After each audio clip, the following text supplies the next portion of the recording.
নমস্কার। কথায় কথায় কথামৃত অনুষ্ঠানের ৩২৫তম পর্বে আপনাদের স্বাগত। আপনারা এই অনুষ্ঠান দেখছেন প্রাণারাম বাংলা ইউটিউব চ্যানেলে, যেখানে সপ্তাহে ৬ দিন সোম থেকে শনিবার সম্প্রচারিত হয় কথায় কথায় কথামৃত, আর কোষ্ঠীপাথর প্রাণারাম ইউটিউব চ্যানেলে রবিবার থাকে শ্রী শ্রী মায়ের কথা। সবগুলি অনুষ্ঠানই শুরুর সময় রাত্রি ৯টা। শ্রী শ্রী রামকৃষ্ণ কথামৃততে আমরা গতকাল ছিলাম এবং আজকেও সানন্দে অবস্থান করব ১১ই অক্টোবর ১৮৮৪ প্রসঙ্গে।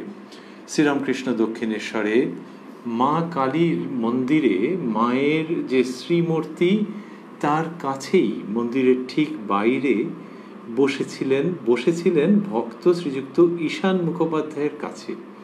তিনি মায়ের মন্দিরে মায়ের আরতি চামর ব্যজন করেছেন, করে বেরিয়ে ঈশানবাবুকে দেখেছেন। ঈশানবাবু সন্ধ্যাহ্নিক করছেন। তখন শ্রীরামকৃষ্ণ সেইখানটিতে বসে অপূর্ব কথা বলছেন, কথামৃত প্রদান করছেন। মা যেন সাক্ষী স্বরূপ প্রসন্ন বদনে অবস্থান করছেন তার বরাভয় করা মূর্তিতে। শ্রীরামকৃষ্ণ কথা বলছেন ঈশানবাবুর কল্যাণ মঙ্গলের জন্যে।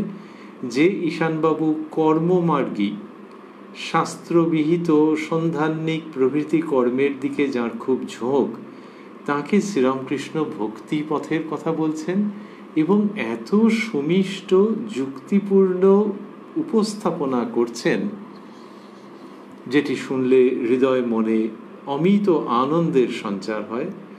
এই জায়গাটিতে, এই বাতাবরণে, এই আবহে গতকাল আমরা যেখানে ছিলাম তার পরের অংশে কথামৃতর মধ্যে আমরা প্রবেশ করব শ্রী শ্রী রামকৃষ্ণ কথামৃততে, যার সূচনায় কথামৃতকার শ্রীযুক্ত মহেন্দ্রনাথ গুপ্ত বা শ্রীম বা মাস্টার মহাশয় উদ্ধৃত করেছেন, তব কথামৃতং তপ্ত জীবনং কবিভিরীড়িতং কলমশাপহং শ্রবণমঙ্গলং শ্রীমদাততং ভুবি গৃণন্তি ये ভূরিদা জনাঃ। ঈশানবাবুর সঙ্গে শ্রীরামকৃষ্ণের কথা চলছেন, ঠাকুর কথা বলছেন। মাস্টারমশাই লিখছেন, অর্থাৎ কথামৃতকার লিখছেন, শ্রীরামকৃষ্ণ নারদকে রাম বললেন, তুমি আমার কাছে কিছু বর লও, তুমি আমার কাছে কিছু বর নাও। নারদ বললেন, রাম, আমার আর কি বাকি আছে, কি বর লব? তবে যদি একান্ত বর, তাহলে আমার আর কি বাকি আছে, কি বর লব? তবে যদি একান্ত বর দিবে, এই বর দাও যেন তোমার পাদপদ্মে শুদ্ধা ভক্তি থাকে, আর যেন তোমার ভুবনমোহিনী মায়ায় মুগ্ধ না হই। রাম বললেন, নারদ, আর কিছু বর লও। নারদ আবার বললেন, রাম, আর কিছু আমি চাই না, যেন তোমার পাদপদ্মে আমার শুদ্ধা ভক্তি থাকে, এই করো। শ্রীরামকৃষ্ণ নারদ এবং রামের প্রসঙ্গে এটি বলছেন। রামচন্দ্র যে নারদকে রাম বললেন যে তুমি আমার কাছে কিছু বর নাও। সচ্চিদানন্দ বিগ্রহ অবতার পুরুষ রামচন্দ্র তিনি নারদ মুনিকে বলছেন যে তুমি আমার কাছে কিছু বর নাও। নারদ বলছেন, রাম, আমার আর কি বাকি আছে, কি বর লব? তার মানে এটি শুদ্ধা ভক্তির লক্ষণ, যে আর জাগতিক কিছু চাহিদা নেই। তবে যদি একান্ত বর দিবে, এই বর দাও যেন তোমার পাদপদ্মে শুদ্ধা ভক্তি থাকে। তো এই রামচন্দ্র বলা হয় চরণ কমল। তো শ্রীরামচন্দ্রের চরণ কমলে যেন শুদ্ধা ভক্তি থাকে, এই বর চাইছেন নারদ মুনি ঋষি। তো কিরকম, যে ওই পাদপদ্ম, রামচন্দ্রের পাদপদ্ম, সেইখানে শুদ্ধা ভক্তি যেন থাকে। অন্যভাবে বলা হয় অচলা ভক্তি যেন থাকে, যে ভক্তি এবং সেটি যেন চঞ্চল না হয়, বিক্ষিপ্ত না হয়, বিচ্যুত না হয়। তোমার শ্রীচরণ কমলে সেই ভক্তি আমাকে দাও, শুদ্ধা ভক্তি, যে আর কিচ্ছু চাই না, শুধু তোমার পাদপদ্ম, সেইখানে যেন আমার মন থাকে, এইটা দাও। আর যেন তোমার ভুবনমোহিনী মায়ায় মুগ্ধ না হই। তো এই যে তোমার মায়া, সেটি ভুবনমোহিনী। তুমি ত্রিভুবনকে মোহিত করে রেখেছ আমি তো কে, তা সেই মায়াতে যেন মুগ্ধ না হই। ওই যে তোমার পাদপদ্মে মন যেন থাকে, আর মন বিক্ষিপ্ত হয় কেন? ওই তোমার ভুবনমোহিনী মায়া। তা সেইটি ওই বরের মধ্যে এইটিও দাও, যে ওই ভুবনমোহিনী মায়ায় যেন মুগ্ধ না হই। অন্যভাবে বলতে গেলে, আমার উপরে হে রাম তুমি সেই ভুবনমোহিনী মায়া জাল বিস্তার করো না, এই প্রার্থনা। রাম বললেন, নারদ আর কিছু বর লও। নারদ আবার বললেন, রাম আর কিছু আমি চাই না, যেন তোমার পাদপদ্মে আমার শুদ্ধা ভক্তি থাকে, এই করো। শ্রীরামকৃষ্ণ শ্রীযুক্ত ঈশান মুখোপাধ্যায়কে এই ভক্তি সংবাদ, ভক্তি সত্য, ভক্তি সার, ভক্তি সৌরভ প্রদান করছেন।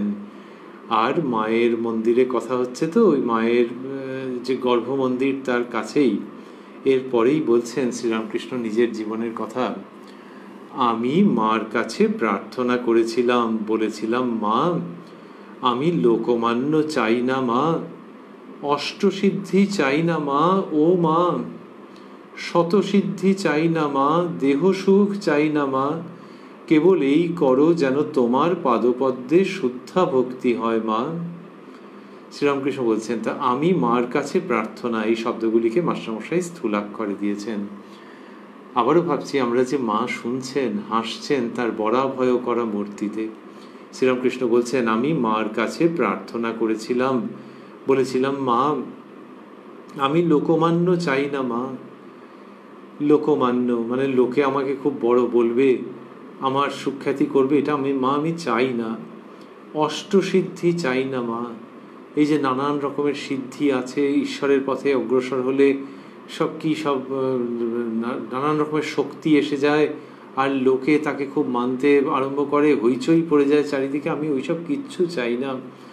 আমি লোকমান্য চাই না মা, অষ্টসিদ্ধি চাই না মা, ও মা। মানে শুনছো তো এই ভঙ্গি? শ্রীরামকৃষ্ণ সেইটি পুনরাবৃত্তি করছেন সেটির। ও মা শতসিদ্ধি চাই না মা, দেহ সুখ চাই না মা, কেবল এই করো যেন তোমার পাদপদ্মে শুদ্ধা ভক্তি হয় মা। শ্রীরামকৃষ্ণ এটি শোনাচ্ছেন এবং শেখাচ্ছেন মরমী ভঙ্গিতে শ্রীযুক্ত ঈশান মুখোপাধ্যায় মহাশয়কে। ঈশানবাবু ভালো মানুষ, ধর্মের শুভ সংস্কার আছে, তাকে শ্রীরামকৃষ্ণ এইভাবে অগ্রসর করিয়ে দিচ্ছেন ভক্তির রাজপথে। বলছেন, অধ্যাত্মে আছে লক্ষণ রামকে জিজ্ঞাসা করলেন, রাম তুমি কত ভাবে কত রূপে থাকো, কি রূপে তোমায় চিনতে পারবো? অধ্যাত্ম রামায়ণের কথা শ্রীরামকৃষ্ণ উল্লেখ করছেন। বলছেন, অধ্যাত্মে আছে লক্ষণ রামকে জিজ্ঞাসা করলেন, রাম তুমি কত ভাবে কত রূপে থাকো, কি রূপে তোমায় চিনতে পারবো? রাম বললেন, ভাই একটা কথা জেনে রাখো, যেখানে উজ্ঝিতা ভক্তি সেখানে নিশ্চয়ই আমি আছি। উজ্ঝিতা মাস্টারমশাই বন্দিতা ভক্তি, সেখানে নিশ্চয়ই আমি আছি।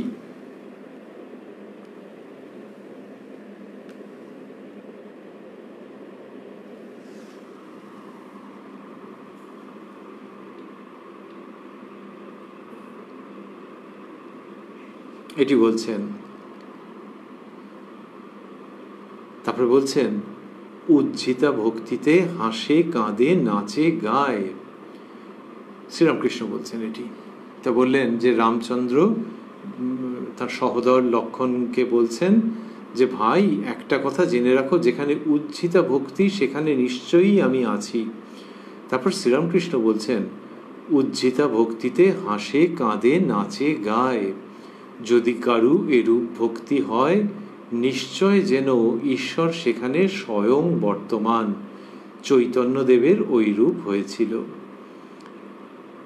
এবার এই যে ভক্তিতে হাসে কাঁদে নাচে গায়, রামচন্দ্র বলছেন যে যদি কোথাও এরকম হয়, কারুর যদি এরকম হয়, ভক্তিতে হাসে কাঁদে নাচে গায়, এই উর্জিতা ভক্তি সেইটি যদি কারোর এরকম হয়, তাহলে যেন আমি সেখানে আছি। তো শ্রীরামকৃষ্ণ বলছেন যে এটার মানেটা ওইটি, যে যদি কারু এরূপ ভক্তি হয়, নিশ্চয় যেন ঈশ্বর সেখানে স্বয়ং বর্তমান। তারপরে তিনি সংযোজন করছেন চৈতন্যদেবের ওই রূপ হয়েছিল।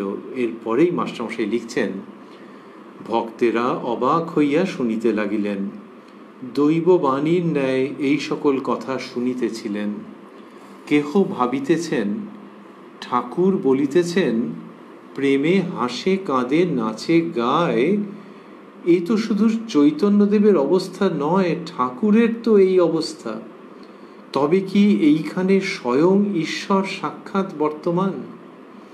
ওই যে বললেন কেহ ভাবিতেছেন, তার মানে তিনি নিজেই, নাহলে অন্য কেউ ভাবছেন সে মাস্টারমশাই জানবেন কি করে। আবার কথাটি ভুলও নয় যে কেহ ভাবিতেছেন, কেহ ভাবিতেছেন ঠাকুর বলিতেছেন প্রেমে হাসে কাঁদে নাচে গায়, এ তো শুধু চৈতন্যদেবের অবস্থা নয়, ঠাকুরের তো এই অবস্থা। তাহলে ঠাকুর ঈশ্বরীয় প্রেমে চোখের জল ফেলেন, হাসেন আনন্দে, নাচেন, গান সংকীর্তন করেন। মাস্টারমশাই কতবার তো সেটি দেখেছেন যে কোনো আলাদা কারণ নেই, জাগতিক কারণের কণামাত্র নেই, ঈশ্বরীয় ভাবে হাসছেন, কাঁদছেন, সংকীর্তন করছেন, অর্থাৎ গান হচ্ছে, নাচছেন। তো এইটি চৈতন্যদেবের কথা তিনি বললেন, কিন্তু তার তো নিজের এই অবস্থা। তবে কি এইখানে স্বয়ং ঈশ্বর সাক্ষাৎ বর্তমান? এটি লিখবার পর মাস্টারমশাই লিখছেন, ঠাকুরের অমৃতময়ী কথা চলিতেছে নিবৃত্তি মার্গের কথা। ঈশানকে যাহা মেঘগম্ভীর স্বরে বলিতেছেন সেই কথা চলিতেছে। আমরা গতকাল শুনেছিলাম, আমরা ভাবছিলাম মজা করে যে ঠাকুর ফায়ার করছেন, তো সেইটা চলছে আর কি, নিবৃত্তি মার্গের কথা, বৈরাগ্যের কথা। এবং ঈশানবাবুর যা বয়স, তার যে সম্ভাবনা রয়েছে, তার বিপরীতে তিনি কি করছেন, এইসব সালিশি মোরলি এইগুলি ঠাকুর বলেছেন যে ভঙ্গিতে, সেই ভঙ্গি আবার চলছে, আবার শুরু হয়েছে। মাস্টারমশাই লিখছেন, ঠাকুরের অমৃতময়ী কথা চলিতেছে নিবৃত্তি মার্গের কথা। ঈশানকে যাহা মেঘগম্ভীর স্বরে ঈশানকে যাহা মেঘগম্ভীর স্বরে বলিতেছেন সেই কথা চলিতেছে। শ্রীরামকৃষ্ণ ঈশানের প্রতি, তুমি খোসামুদের কথায় ভুলো না, বিষয়ী লোক দেখলেই খোসামুদে এসে জুটে। তাহলে যারা ফ্ল্যাটার করে, এখনকার ভাষায় বলতে গেলে অয়েলিং করে, ওই সমস্ত লোক তোমার আশেপাশে থাকে, ওগুলোর কথায় ভুলো না, বাজে লোক। শ্রীরামকৃষ্ণ এই ভঙ্গিতে বলছেন স্পষ্টভাবে, তীব্রভাবে, তুমি খোসামুদের কথায় ভুলো না, বিষয়ী লোক দেখলেই খোসামুদে এসে জুটে। মানে তুমি বিষয়ী লোক, তারা ঠাউরেছে, সেই জন্য তারা ওরকম জুটেছে, তাদের সব উদ্দেশ্য আছে, আর তোমাকে খুব ফ্ল্যাটার করছে একেবারে বলে খুব তীব্র উদাহরণ দিচ্ছেন। বলছেন, মরা গরু একটা পেলে যত শকুনি সেখানে এসে পড়ে, তবে তারা খাবার দাবার পাবে সেইখানে, তেমনি তোমার কাছ থেকেও কিছু কামাবে, তারা পাবে তোমাকে নানান রকমভাবে ফ্ল্যাটার করে। তো কিন্তু তোমার নিজের অবস্থা কীরকম, এই উদাহরণ দিলেন, তীব্র উদাহরণ বলে বলছেন, বিষয়ী লোকগুলোর পদার্থ নাই, যেন গোবরের ঝোড়া। খোসামুদেরা এসে বলবে আপনি দানি, জ্ঞানী, ধ্যানী, বলা তো নয় অমনি বাঁশ। ও কি, কতকগুলো সংসারী ব্রাহ্মণ পণ্ডিত নিয়ে রাত দিন বসে থাকা আর খোসামুদ শোনা। ব্রাহ্মণ পণ্ডিত আমরা ধরো পূজারী, খুবই নিম্ন স্তরের মনোবৃত্তি। তা তুমি কি সেরকম বিষয় নাকি? এইভাবে করে এই তীব্র প্রসঙ্গ শ্রীরামকৃষ্ণ আনছেন।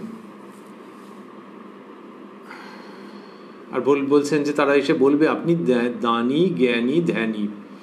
মানে তারা কি বলে সেটা ক্যারিকেচার করে দেখাচ্ছেন, ব্যঙ্গ করে দেখাচ্ছেন, সেটি বলছেন এরকমভাবে যে তারা এসে এই সমস্ত বলবে।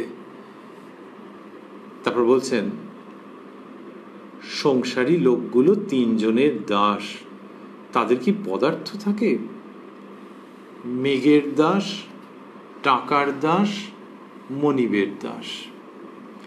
একজনের নাম করব না, 800 টাকা মাইনে, কিন্তু মেঘের দাস, উঠতে বললে উঠে, বসতে বললে বসে। এটা বলছেন যে এইরকম সব অবস্থা। বললেন যে সংসারী লোকগুলো তিনজনের দাস, তাদের কি পদার্থ থাকে? তাই সংসারী লোকের কথা বলছেন বারবারই। তার মানে প্রসঙ্গ হচ্ছে যে তুমি এরকম নও, কিন্তু এখন কি একটা অবস্থার মধ্যে রয়েছো। এটা যে শুধু ঈশানবাবুকে বলছেন সেইখানেই প্রসঙ্গটি সমাপ্ত হচ্ছে না,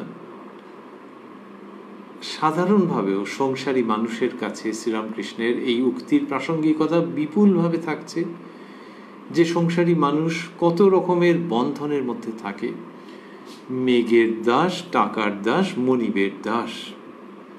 তাহলে মনিবের দাস যদি কেউ হয়ে যায়, যে বস যা বলবে তাই করতে হবে, তুমি কি মাইনে পাচ্ছ কিন্তু তুমি তো তোমার শ্রমও দিচ্ছ, তাই বলে এরকম সার্ভেন্টে পরিণত হয়েছ। এই টাকার দাস, টাকার জন্য সব কিছু করে যাচ্ছে, টাকার জন্য। তুমি ভাবছো তোমার টাকা, আসলে টাকার তুমি, টাকা তোমার উপরে প্রভুত্ব করছে। You are the servant of money and wealth. মেঘের দাস মানে স্ত্রীলোক বা স্ত্রী, তাহারও দাসত্ব কেন করবে? তার মন জোগাতে জোগাতে জোগাতে জোগাতে তোমার তো নিজস্বতা বলতে গেছে একেবারে 12টা বেজে। তাহলে প্রত্যেকের স্বাধীন সত্তা আছে, তারও স্বাধীন সত্তা আছে, তোমারও স্বাধীন সত্তা আছে। তুমি তার স্বাধীন সত্তাকে খর্ব করবে না, তেমনি সেও তোমার স্বাধীন সত্তাকে খর্ব করবে না। লজ্জা করছে না যে তুমি একেবারে তার দাসের মতো হয়ে গেছো? শ্রীরামকৃষ্ণ সেই জায়গাটা বলছেন এবং একেবারে পরিষ্কার ভাষায় সেটিকে উপস্থাপন করছেন। বলছেন একজনের নাম করব না, 800 টাকা মাইনে কিন্তু মেঘের দাস, উঠতে বসলে উঠে, বসতে বললে বসে। এইটা তিনি তীব্রভাবে এনেছেন। বিপরীত দিকটা যদি ভাবি, সেটিও সত্য যে কোনো স্ত্রীলোক যদি তার স্বামীর কথা একবারে ওঠেন বসেন, তাহলে নিজস্বতা বলতে তো কিছু নেই। তা কই শ্রীরামকৃষ্ণ সেটা কোথায় বলছেন? সেটা নারীদের সামনে বলবেন তিনি সেরকম প্রসঙ্গ এলে, কিন্তু পুরুষদের সামনে যখন বলছেন তখন তাদের ডিফেক্টের কথা বলছেন, তাদের স্বেচ্ছায় টেনে আনা অসহায়তার কথা বলছেন, যে এইগুলোই হচ্ছে বন্ধনের স্বরূপ। আর সালিশি, মোড়লি, এসব কাজ কি? আগের দিন আমরা শুনেছি দয়া, পরোপকার, এইসব তো অনেক হলো। ওসব যারা করবে তাদের থাক আলাদা, মানে তাদের শ্রেণী। তোমার ঈশ্বরের পাদপদ্মে মন দিবার সময় হয়েছে, তাকে পেলে সব পাওয়া যায়। আগে তিনি, তারপর দয়া, পরোপকার, জগতের উপকার, জীব উদ্ধার। তোমার ও ভাবনায় কাজ কি? লঙ্কায় রাবণ মলো, বেহুলা কেঁদে আকুল হলো, তাই হয়েছে তোমার। একজন সর্বত্যাগী তোমায় বলে দেয় এই এই করো তবে বেশ, এই এই করো তবে বেশ হয়। সংসারী লোকের পরামর্শে ঠিক হবে না, তা ব্রাহ্মণ পণ্ডিতই হন আর যিনিই হন। যে তুমি ওদের সঙ্গে মিশছো, ব্রাহ্মণ পণ্ডিত ও যা দিচ্ছে তোমাকে পরামর্শ, আর তাদের যে উদ্দেশ্য বোঝা গেছে। আর সালিশি, মোড়লি, এসব কাজ কি? দয়া, পরোপকার, এসব তো অনেক হলো, ওসব যারা করবে তাদের থাক আলাদা। তোমার ঈশ্বরের পাদপদ্মে মন দিবার সময় হয়েছে। গতকালের অনুষ্ঠানে আমরা শুনেছি, স্মরণ করেছি শ্রীরামকৃষ্ণের এইসব উক্তির প্রেক্ষাপট, যে এই যে মানুষের উপকার করা, এটা একটা সময় পর্যন্ত ঠিক আছে, কিন্তু তারপর তোমাকে এই সত্যে উদ্বোধিত, উত্তীর্ণ হতে হবে যে উপকার তিনিই করেন। যখন জগৎ কারণের ইচ্ছার সঙ্গে নিজের ইচ্ছাকে মিলিয়ে নেবে, তখনই দেখবে সবটার সামঞ্জস্য হবে। তা না হলে এরকম টুকরো টুকরো পরোপকার করতে গিয়ে কোথায় দেখবে যে অঙ্ক মিলছে না। সেই জন্য শ্রীরামকৃষ্ণ জীবনের শ্রেষ্ঠ সমীকরণে, শ্রেষ্ঠ সমাধানে নিয়ে আসছেন এবং তারই নাম ঈশ্বর দর্শন। তো বলছেন যে তাকে পেলে সব পাওয়া যায়। আগে তিনি, তারপর দয়া, পরোপকার, জগতের উপকার, জীব উদ্ধার। যেগুলো তিনি যদি চান তখন সেগুলো হবে, তিনি যদি তোমার মধ্যে দিয়ে চান তাহলে সেগুলো হবে। আগে এইগুলোকে ধরে করতে যেও না। এই যে আগে এগুলোকে ধরে যে দয়া, পরোপকার যিনি করছেন, তিনি অনেক এগিয়ে। নিষ্ঠুর, স্বার্থপর মানুষ, চূড়ান্ত স্বার্থপর মানুষ তার থেকে অনেক এগিয়ে, কিন্তু এর থেকেও তো অনেক এগিয়ে যাওয়ার রয়েছে, আরও পথ অতিক্রমের বাকি। এখানে আটকে যাচ্ছ কেন? এবং সেই পথটি কি? সেসব হচ্ছে যে এইগুলোকে ঝেড়ে ঝুড়ে ফেলে ঈশ্বরের জন্য ব্যাকুল হওয়া। ঈশ্বরের জন্য ব্যাকুল হওয়াটা কামনার মধ্যে পড়ে না। আর এসবকে ঝেড়ে ঝুড়ে ফেলা মানে এই লোকগুলো ভেসে যাবে তাও নয়।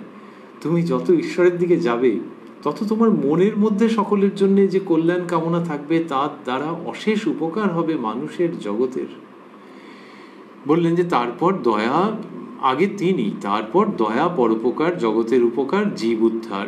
তোমার ও ভাবনায় কাজ কি? বলে বকছেন ওই পংক্তিটি বলে, যেটি আগের দিনও আমরা শুনেছি, তিনি বলেছেন, লঙ্কায় রাবণ বলো বেহুলা কেঁদে আকুল হলো। এ কার সঙ্গে কি আনকানেক্টেড, তেমনি ঈশ্বরের জগৎ, আর তুমি নানান রকমের ডিগবাজি খাচ্ছ উপকার করবে বলে। এই অহংকারের জায়গাটাকে ঘা দিচ্ছেন। তাই হয়েছে তোমার, লঙ্কায় রাবণ বলো বেহুলা কেঁদে আকুল হলো, তাই হয়েছে তোমার। একজন সর্বত্যাগী তোমায় বলে দেয় এই এই করো তবে বেশ হয়। শ্রীরামকৃষ্ণ নিজেই তো বলছেন, কিন্তু সেটা তো আর তিনি নিজ মুখে ওরমভাবে বলেন না। যতটা শুনলাম আমরা, তারপরে বলছেন, পাগল হও, ঈশ্বরের প্রেমে পাগল হও। লোকে না হয় জানুক যে ঈশান এখন পাগল হয়েছে, আর পারে না, তাহলে তারা সালিশি মোড়লি করাতে আর তোমার কাছে আসবে না। কি ভালোবাসার থেকে এটা বলা, যে ও লোকগুলো জ্বালিয়ে খাচ্ছে, যে যেন এইটা করবার জন্য জগতে একমাত্র তুমি।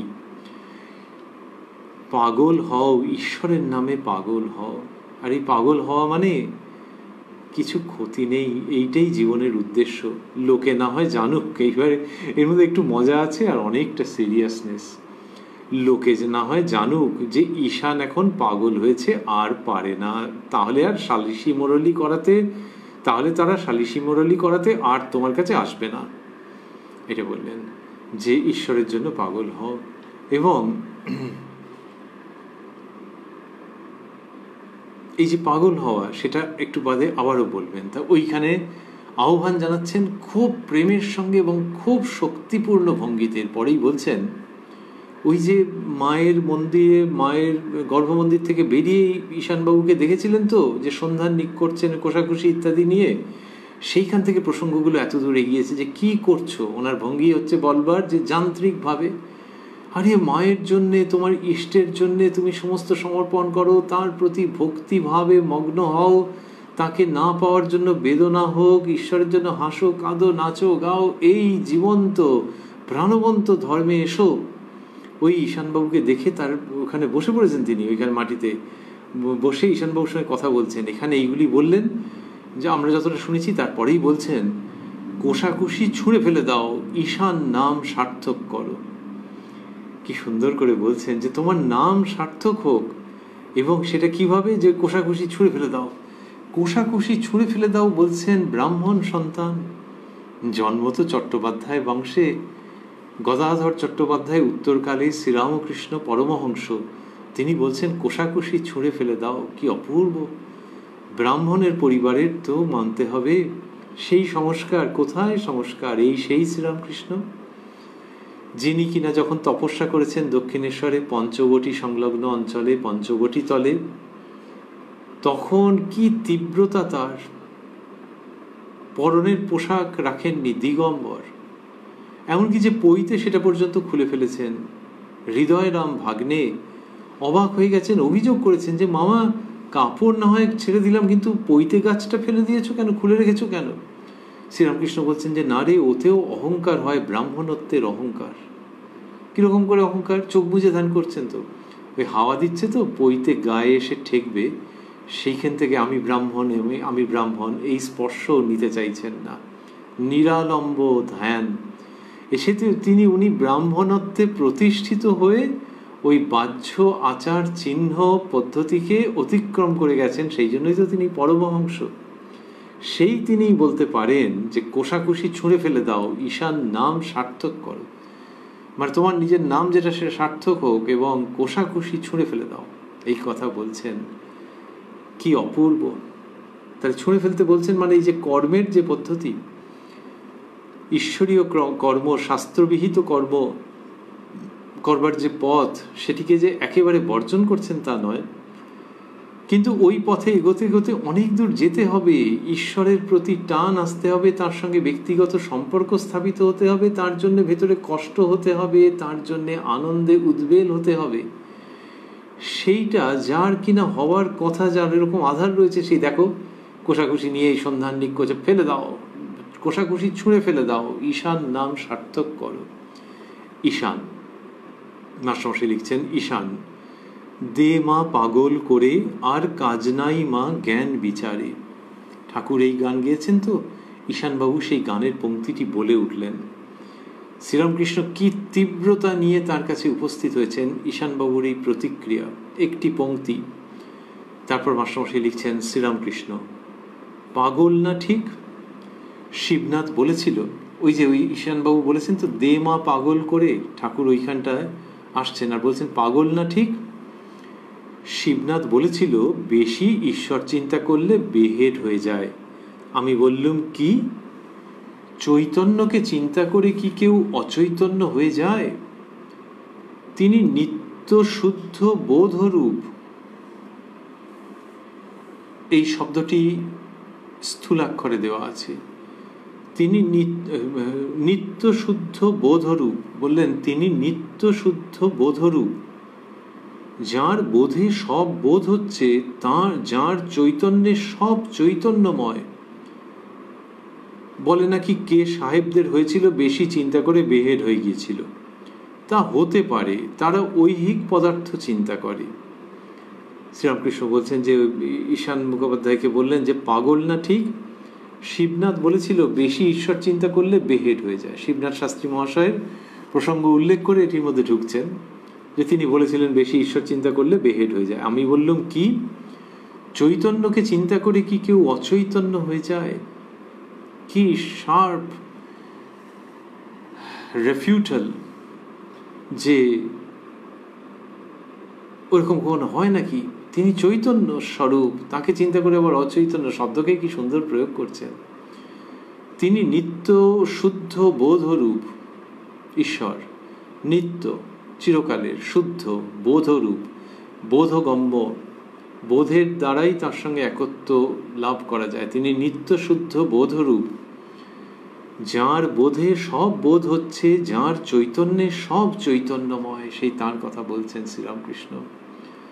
এবং তার জন্য পাগল হওয়ার কথা বলেছেন। আর বলছেন যে বলে নাকি কে সাহেবদের হয়েছিল, তা উনি বলেন যে সে তো ঐহিক পদার্থ চিন্তা করে। তারপর বলছেন, ভাবেতে ভরল তনু হরল জ্ঞান। বৈষ্ণব পদাবলীর উল্লেখ করছেন, ভাবেতে ভরল তনু হরল জ্ঞান, মানে জ্ঞান হরণ করলো। জ্ঞান মানে বলছেন এতে যে জ্ঞানের কথা আছে, সে জ্ঞান মানে বাহ্য জ্ঞান। ভাবেতে ভরল তনু হরল জ্ঞান, এতে যে জ্ঞানের কথা আছে, সে জ্ঞান মানে বাহ্য জ্ঞান। অর্থাৎ ভাবেতে সমস্ত সত্তা পূর্ণ হয়ে যাচ্ছে, তখন বাহ্য জ্ঞান চলে যাচ্ছে। মাস্টারমশাই লিখছেন, ঠাকুর শ্রীরামকৃষ্ণের চরণ স্পর্শ করিয়া ঈশান বসিয়া আছেন ও সমস্ত কথা শুনিতেছেন। ঈশান মুখোপাধ্যায় মহাশয় ঠাকুরের শ্রীচরণ স্পর্শ করে বসে সমস্ত শুনছেন। তিনি এক একবার মন্দির মধ্যবর্তী পাষাণময়ী কালী প্রতিমার দিকে চাহিতেছিলেন। ওই ঈশানবাবু মাঝে মাঝে মায়ের দিকে তাকাচ্ছিলেন। মাস্টারমশাইয়ের বর্ণনা এত চমৎকার যে মাকে দর্শন করা মানে কীরকম জানেন? উনি তো ভক্তদের সাধারণত আপনি বলতেন, তো সেটা কীরকম মাস্টারমশাই লিখছেন, তিনি এক একবার মন্দির মধ্যবর্তী পাষাণময়ী কালী প্রতিমার দিকে চাহিতেছিলেন। কি সুন্দর একটা কন্ট্রাস্ট আনছেন এবং আনবেন মাস্টারমশাই, যে মায়ের দিকে তাকাচ্ছিলেন তার কথা একটু বলি। পাষাণময়ী কালী প্রতিমার দিকে চাহিতেছিলেন, মানে পাথরের, কিন্তু দীপালোকে মার মুখ হাসিতেছে, যেন দেবী আবির্ভূতা হইয়া ঠাকুর শ্রীরামকৃষ্ণের মুখনিসৃত বেদমন্ত্রতুল্য বাক্যগুলি শুনিয়া আনন্দ করিতেছেন। তাহলে ঈশানবাবু মাঝে মাঝে মায়ের দিকে তাকিয়েছিলেন আর ঠাকুরের চরণ স্পর্শ করে বসে আছেন। আর মাস্টারমশাই বলছেন, ওই যে পাষাণময়ী মা, দীপালোকে মার মুখ হাসিতেছে, অর্থাৎ পাথরের তৈরি কিন্তু আসলে মূর্তি চিন্ময়ী। তিনি উজ্জ্বল, তিনি ভাস্বর, তিনি বাংময়ী। দীপালোকে মার মুখ হাসিতেছে, যেন দেবী আবির্ভূতা হইয়া ঠাকুর শ্রীরামকৃষ্ণের মুখনিসৃত বেদমন্ত্রতুল্য বাক্যগুলি শুনিয়া আনন্দ করিতেছেন। কি অপূর্ব বর্ণনা! যেন দেবী আবির্ভূত হয়েছেন, এবং আবির্ভূত হয়েছেন কীরকম কারণে? ওই ঠাকুর শ্রীরাম। তাহলে তিনি নিত্যই আবির্ভূত, কিন্তু এখানে বিশেষভাবে প্রকট হচ্ছেন মা। দেবী আবির্ভূত হইয়া ঠাকুর শ্রীরামকৃষ্ণের মুখনিসৃত বেদমন্ত্রতুল্য বাক্যগুলি শুনিয়া আনন্দ করিতেছেন। তাহলে ঈশানবাবু তাঁর মতো করে মা ভবতারিণীর দিকে তাকিয়েছেন, আর মাস্টারমশাই এই বর্ণনাটি কি অপূর্বভাবে সেইখানে স্থাপন করছেন। স্বাভাবিকভাবে মায়ের শ্রীমূর্তি যেন শ্রীরামকৃষ্ণের কৃপায় মাস্টারমশাইয়ের বর্ণনা মুখে ঝলমল করে উঠছে। ঈশান শ্রীরামকৃষ্ণের প্রতি যেসব কথা আপনি শ্রীমুখে বললেন, ওসব কথা ওইখান থেকে এসেছে। শ্রীরামকৃষ্ণ: আমি যন্ত্র, উনি যন্ত্রী। আমি ঘর, উনি ঘরণী। আমি রথ, উনি রথী। উনি যেমন চালান তেমনি চলি, যেমন বলান তেমনি বলি।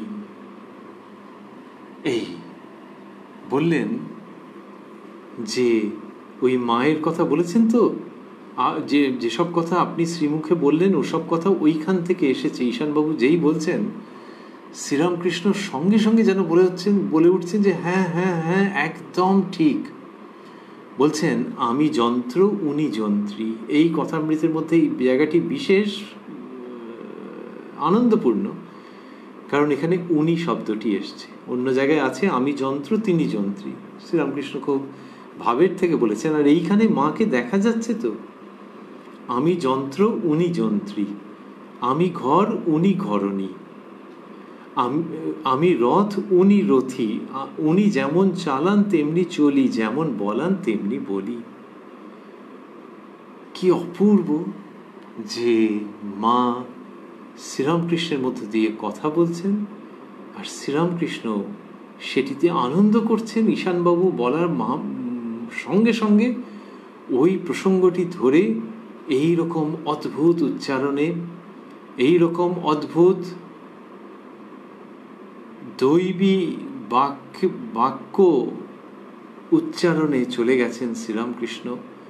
এই দেবধ্বনি তথা বেদধ্বনি উচ্চারিত হচ্ছে তাঁর শ্রীমুখ থেকে। আমরা রয়েছি উদ্বোধন কার্যালয়ে প্রকাশিত শ্রী শ্রী রামকৃষ্ণ কথামৃতের 647 পৃষ্ঠায়। রয়েছি 11 অক্টোবর 1884-তে দক্ষিণেশ্বরে মা ভবতারিণী এবং শ্রীরামকৃষ্ণের দিব্য সান্নিধ্যে। ঠাকুর শ্রীরামকৃষ্ণের কৃপা সাপেক্ষে আবার আমরা মিলিত হব আগামীকাল এই কথায় কথায় কথামৃত অনুষ্ঠানে প্রাণারাম বাংলা ইউটিউব চ্যানেলে, যেখানে সপ্তাহে 6 দিন সোম থেকে শনিবার সম্প্রচারিত হয় কথায় কথায় কথামৃত, আর কোষ্ঠীপাথর প্রাণারাম ইউটিউব চ্যানেলে রবিবার থাকে শ্রী শ্রী মায়ের কথা। সবগুলি অনুষ্ঠানই শুরুর সময় রাত্রি 9টা। শেষ করতে করতে ভাবছি এই প্রসঙ্গ যেটি শেষ হয় না, যেটি নিত্য চলমান, ওই দক্ষিণেশ্বর মা ভবতারিণী শ্রীরামকৃষ্ণ হয়ে যেন মা গঙ্গাকে অবলম্বন করে আমাদের কাছে এসে পৌঁছয় এবং আমাদেরকে নিয়ে চলে এই নিত্য প্রবহমান স্রোত, যার অন্য নাম কথামৃত। সেই স্রোতের মধ্যেই আমরা অবগাহন করছি আর শুনছি শ্রীরামকৃষ্ণের কথা, যে কথা তাঁরই ঘোষণা মতো মা ভবতারিণীর উক্তি।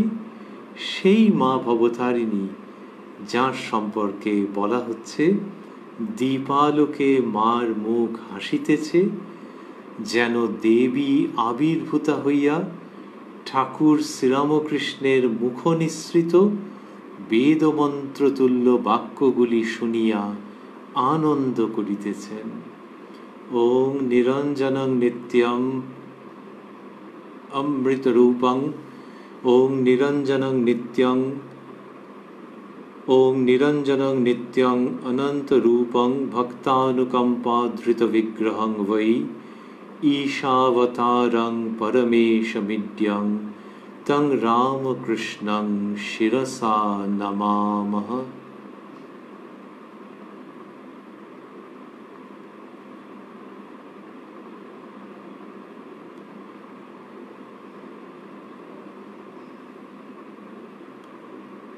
ओम निरंजनं नित्यं अनंतरूपं भक्तानुकंपाधृतविग्रहं वै ईशावतारं परमेशमिड्यं तं रामकृष्णं शिरसा नमामः।